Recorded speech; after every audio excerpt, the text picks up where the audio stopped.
Number 10 had herself a set of twins, free Martins. A set of twins, twins.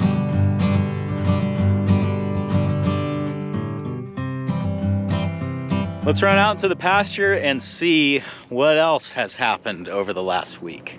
My feeding program has evolved into 2 bales out in the field and then 1 bale here at the manger. And the reason that I'm doing it that way is that, I mean, 2 bales is probably enough to sustain them, but I feel better about 3. So if I put 2 out there, then all the mothers with new calves seem to generally stay out there with the calves and eat it. And then if somebody needs a little bit more, they can just run up here to the manger and get it. And that kind of seems like how it's been working out, which is good. And I figure the girls that are up here eating are doing so because they've probably got a real powerful appetite right now as they hatch these new calves out inside of them. It's probably not scientifically correct. Walking the pasture this time of year is always a little bit difficult because even though these cows are very tame and used to me, nothing brings out that animal instinct to stay away from man like having a baby. Behind me here is number 11. I think in the last video I used her bag as an example of a bag that was filling up, and it looks like I was right because she had herself a nice healthy calf actually the same day that the twins were born. I have been very pleased and surprised this year with, even though a lot of these calves still, I would say, are a little bit on the early side, they have all come out super energetic, healthy. I think it was number 25's calf was born yesterday. This is number 40. That was actually the first one born. The number 25's calf here, we're going to see in a second. Here it is. It was born yesterday, and when I found it, they were out in the field, you know, and I walked up to it, and it's just running circles around its mother. A brand new calf running circles around mom. It's not a super common thing to happen, but that tells you that you've got a very healthy calf that feels good.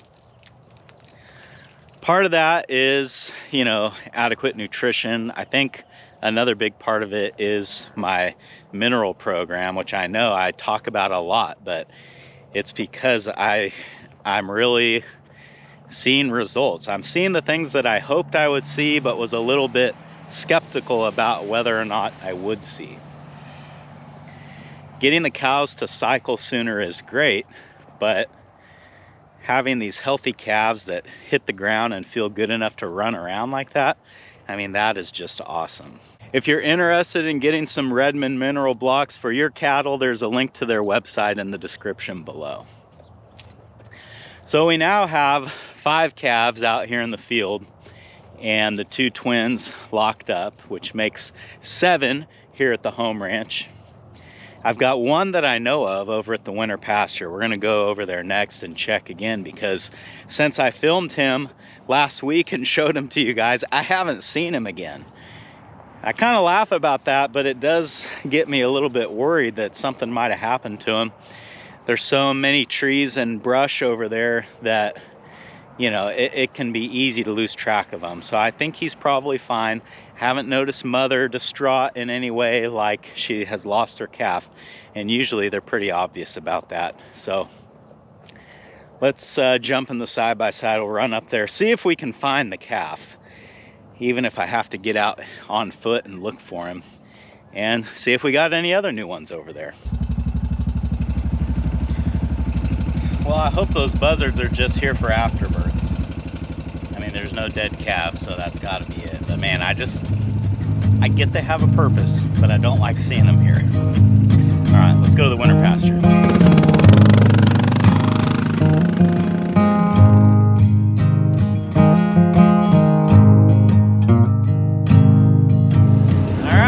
Search is on.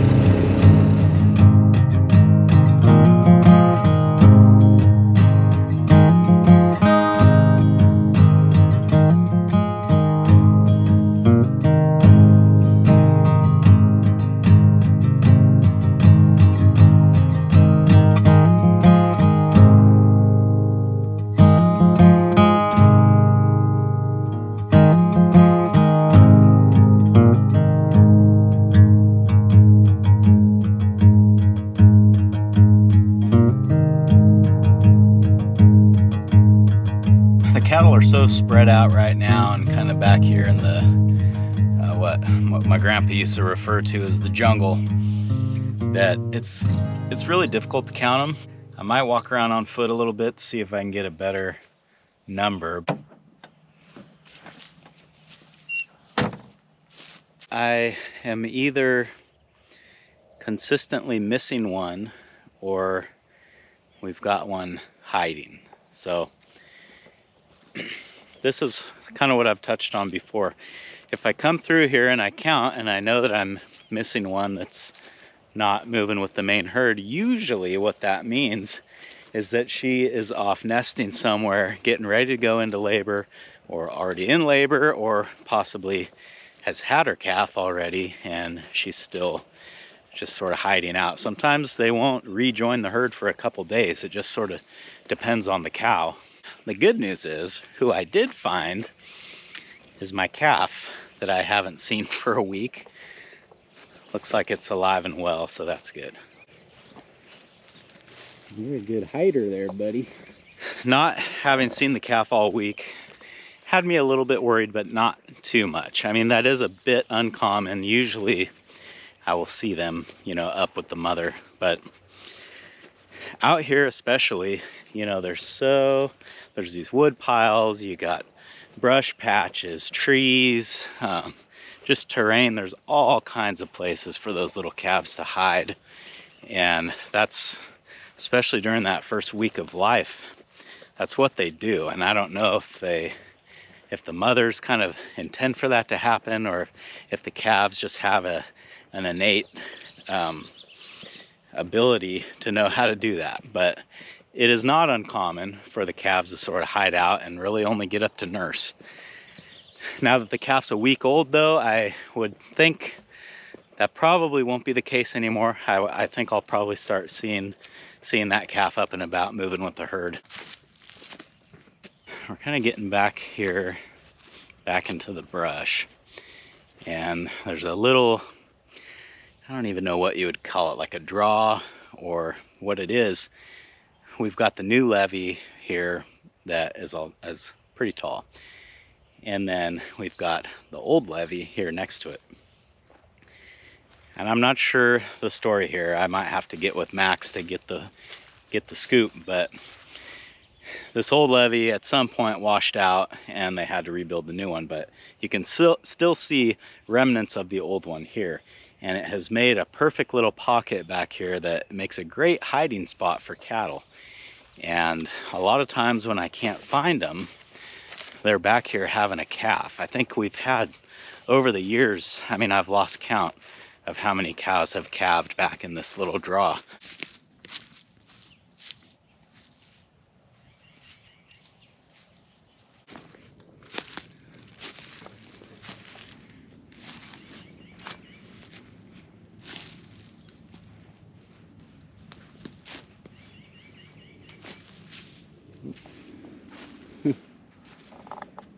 I busted a doe out of here, but I don't see any cows.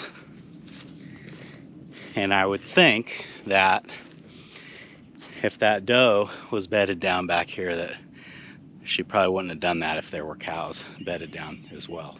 Come on. We're gonna head right up through here and get up on the new levee, and then we should have a pretty good, not really bird's eye view, but we'll have a pretty good view of the brushy jungle, as we call it, down below.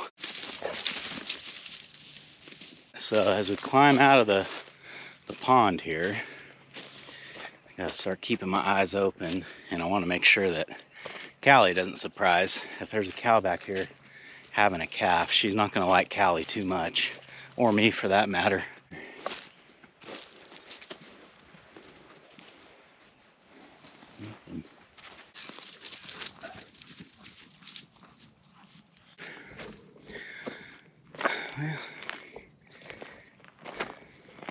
I've always been a bit surprised that we never get calves on the other side of the levee. To me, that seems like the best hiding spot. But maybe the cattle know that it's going to be tough for that new calf to walk up and over the levee.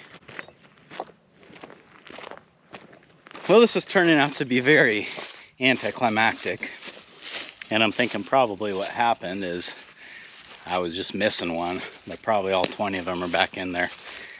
There's a few more spots where they might hide out and have a calf, but a little too far to walk. So I think we'll head back to the side-by-side and maybe go find the main herd again and count them again. See what we got. I'll probably get 20 this time and realize that all this walking around was for nothing.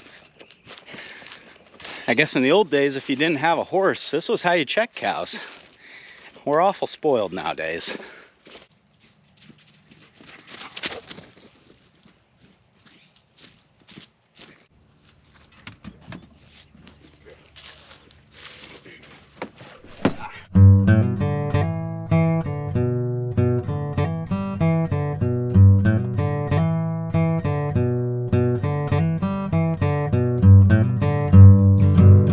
Well, no big surprise, after counting the herd a second time, I got 20. So I'm not really sure what happened there, but they're all there, everybody's accounted for, and everybody's good. So back at the home ranch now, and just kind of wanted to leave you with a, you know, kind of what's on the horizon, what's coming next. Something I need to get done is, as you can see, there used to be a fence here. I've been tearing it down little by little as I can, but I need to get something new put back up here, and I want to do it a little bit differently because the way this was, it wasn't really how I wanted it anyway. I'm probably gonna have to make a new brace for that end. This isn't a very long fence, which makes it easier, but I want to go all T-posts here, 6 wires with wire stays to kind of keep everything in line. And then if you guys remember, I used to have panels here that I would kind of put up and take down, and that was what I used as a gate, embarrassingly enough, but that's what I did.